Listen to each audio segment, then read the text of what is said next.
Olá! Olá!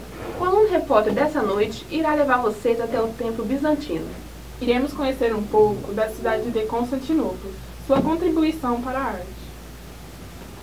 O termo arte bizantina refere-se à expressão artística de caráter religioso do Império Bizantino.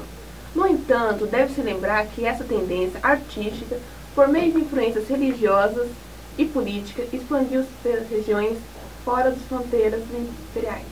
O crescente problema nas fronteiras causado pelos bárbaros, além de problemas dentro de Roma, com o Senado constantemente se envolvendo em questões relacionadas ao reinado dos imperadores, fez com que os imperadores optassem por outras cidades para serem sedes do império. O imperador Constantino I transferiu a capital do império para Bizâncio, antiga cidade renomeada tarde para Constantinopla. Neste local reúne-se toda uma série de fatores que impulsionaram a ascensão da nova expressão artística. O movimento viveu o seu apogeu no século VI, durante o reinado do imperador Justiniano I, ao qual se sucede um período de crise denominado iconoclasta. Nosso repórter Gabriel irá nos explicar o que é iconoclasta. Olá pessoal, a iconoclasta consiste na destruição de qualquer imagem santa devido aos conflitos políticos entre os imperadores e o clero.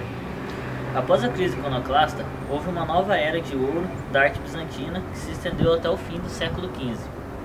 No entanto, reminiscências dessa arte permaneceram imbuídas dentro da religião ortodoxa e em regiões como a Rússia, que receberam grande influência da cultura bizantina.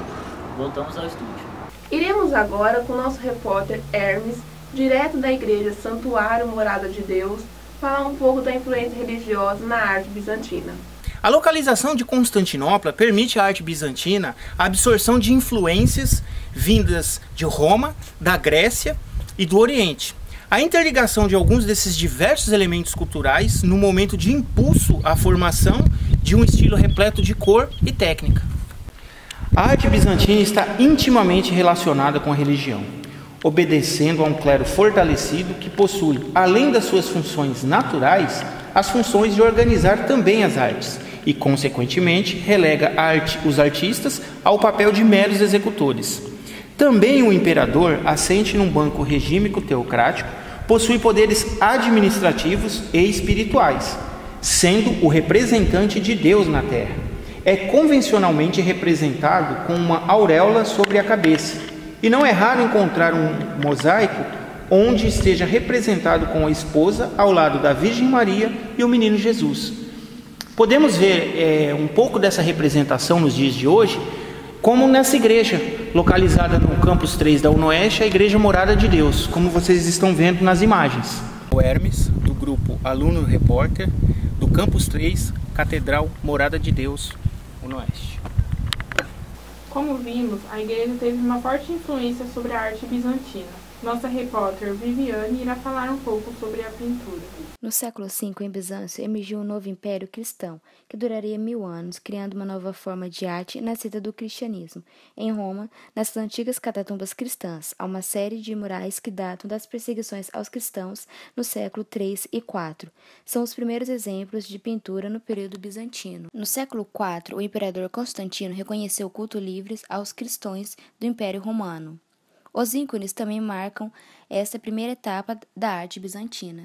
No século VIII e IX, o mundo bizantino foi dilacerado pela questão iconoclasta, uma controvérsia sobre o uso de pinturas ou detalhes na vida religiosa. Toda representação humana que fosse realista poderia ser considerada uma violação ao mandamento de não adorar imagens esculpidas. O imperador Leão III proibiu qualquer imagem em forma humana de Cristo, da Virgem, santos ou anjos. Como resultado, vários artistas bizantinos migraram para o Ocidente. Em 843, a lei foi revogada.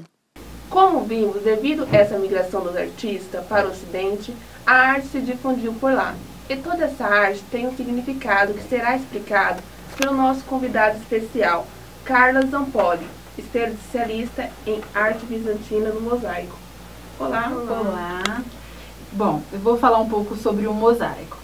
O mosaico é a expressão máxima da arte bizantina e não é destinado somente para decorar paredes e abóbadas.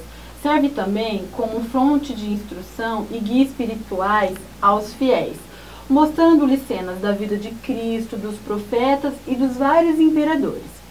Plasticamente, o mosaico bizantino não se assemelha ao mosaico romano. Eles são confeccionados com técnicas diferentes, que seguem convenções que regem também os afrescos.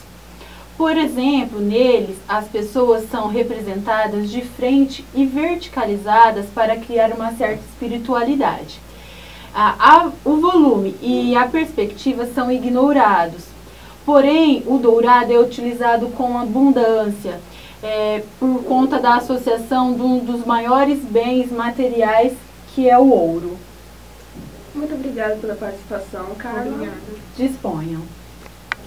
A arquitetura também teve uma grande influência nessa arte. Nosso repórter Davi vai contar um pouco. A arquitetura teve um lugar de destaque, operando-se nela importantes inovações. Foi herdeira do arco, da abóbada e da cúpula, mas também de um plano centrado, de forma quadrada ou em cruz grega, com cúpula central e absides laterais. A expressão artística do período influenciou também a arquitetura das igrejas. Elas eram planejadas sobre uma base circular, octagonal ou quadrada, arrematada por diversas cúpulas, criando-se edifícios de grandes dimensões, espaçosos e profundamente decorados. A Catedral de Santa Sofia é um dos grandes triunfos da técnica bizantina. Projetada pelos arquitetos Antênio de Trales e Isidório de Mileto, ela possui uma cúpula de 55 metros, apoiada em 4 arcos plenos. Essa técnica permite uma cúpula extremamente elevada, a ponto de sugerir, por associação à abóbada celeste, sentimentos de universalidade e poder absoluto. Apresenta pinturas nas paredes, colunas, com capitel ricamente decorada com mosaicos e o chão de mármore polido. É com vocês. E para finalizar, falaremos um pouco sobre a escultura.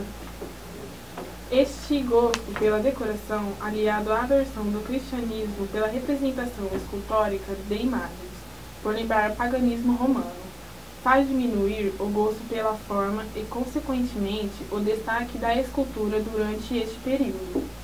Os poucos exemplos que se encontram são de baixos relevos inseridos na decoração dos monumentos. Esperamos que vocês tenham gostado. Até a próxima!